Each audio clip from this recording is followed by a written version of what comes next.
I have started out using the holographic threads. We were using holographic blending filament. This spool right here. This is the gold, and we use that with a top stitch 100 needle. I did slow the machine down slightly. It will work better if it's vertical, so you want to make sure that your machine has a vertical spool stand, not just a spool pin. A spool pin is going to make the thread just pull. So you actually want a stand where the thread has a chance to uncoil and relax prior to going to the tension. That on most machines is what the issue you'll find with metallic threads, any of the holographic threads, is that the thread has not had a chance to relax prior to going through the tension, so it coils and then cannot. As you can see now, I'm getting excellent coverage, and this is one of the gold metallics that has pure silver filament that's blended into the thread, making it stronger and giving it a lot more luster, and it will make your projects just pop even more. This didn't require anything special. I have the same 100 top stitch needle in it. The machine is running at normal speed, and I do have the cone on the side, so if you don't have a thread stand, make sure that the thread is near the machine but standing so that it can relax prior to going in it. This is more of a round thread as versus any of the blended threads where it's more of a flat thread, and that's the thread we were using when we're doing the free motioning. So that's kind of the difference here, and that I just wanted the color difference. See, there's a slight variation in the color. Yes, we have the holographic, and then we have the and I think it's a beautiful combination, and it's great to use them together. You know, oftentimes we'll try to just do a project in one, sell it one, but I think that the holographic thread adds a nice glimmer to it. We had red placemat, so I thought, oh great, holidays are coming up, so this is perfect for the holidays. What a great way to embellish. The stabilizer in a hoop. Yes, the stabilizer is the only thing I've hooped. We do have a feature that's a trace feature that will allow it to base your project to the stabilizer, and I think that that's going to give you a much better results with your thread. Good idea. Yeah, base it instead of putting the project itself in the hoop. This is going to just tear away, and I actually did wind a red bobbin, so I have rayon thread in the bobbin. You could use cotton, but I just had red rayon. Wound the bobbin normally and put that in, and using metallic in the top. Did you bypass the last guide before with this one I did bypass the last guide, and you'll notice that we're using a plastic embroidery foot. Most of the time on any of your metallic threads, you'll want to make sure that if you're doing embroidery in the hoop, or even with some of your free motioning, a plastic foot is going to give you a little bit better result than a metal foot.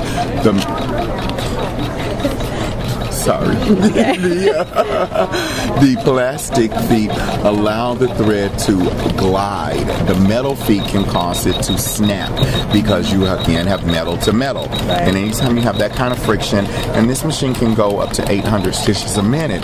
So when you are when you have that type of friction, the threads can snap. So try to make sure you're using a plastic foot, and most of your machine manufacturers will have some sort of plastic embroidery or free motion foot.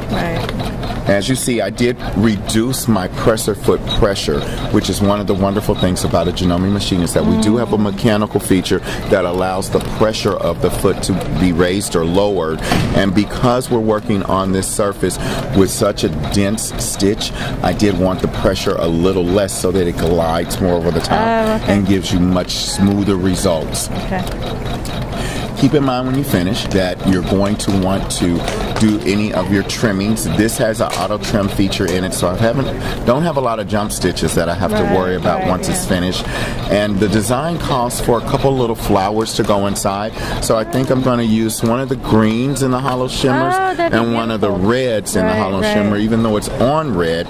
But because it's the holographic threads, it's going to pick up a nice bling and sparkle. That's going to be beautiful. It'll be an elegant table setting for your holiday dinner parties. It's pattern come in the Janome? This is a built-in pattern on the Janome 11,000. Okay. It is also a built-in pattern on the new top of the line, which is a Janome 12,000. And so I just opened it up standard, left the color selection. I didn't need to resize. This fits in the 200 by 200 hoop perfectly, and it's a perfect size for the corner on this. On this placemat, it's so Perfect. beautiful. I think it's going to just be gorgeous, and I can't wait to have a beautiful champagne flute on it. Oh, it's Elegant ivory and gold embellished china, and what a great place setting. beautiful. Perfect for a party. Thanks, Louis. I think we are, we want salmon pink, and I think we're going to use that same color in, let's see what's going to sell. We're going to use the same color and just do the next variation here.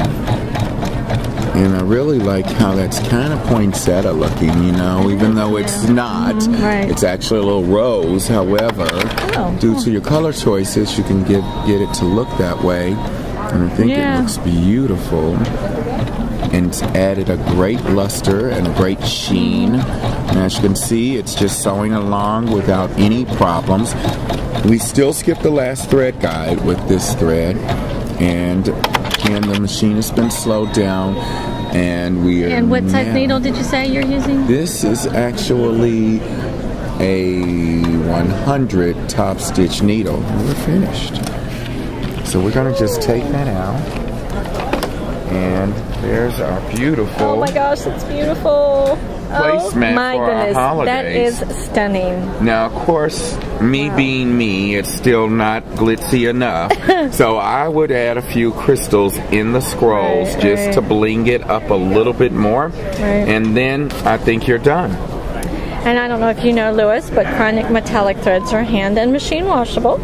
Yes, and we can also dry clean them, can't we? So that these lovely placemats you may not want to throw in the wash. Right. So you can send these out and have them dry cleaned, and they'll come back just as gorgeous and just as beautiful. But it really is a very, very pretty table. It's a great way to use some of your embroidery patterns on your machine with the chronic metallic threads. It's wonderful.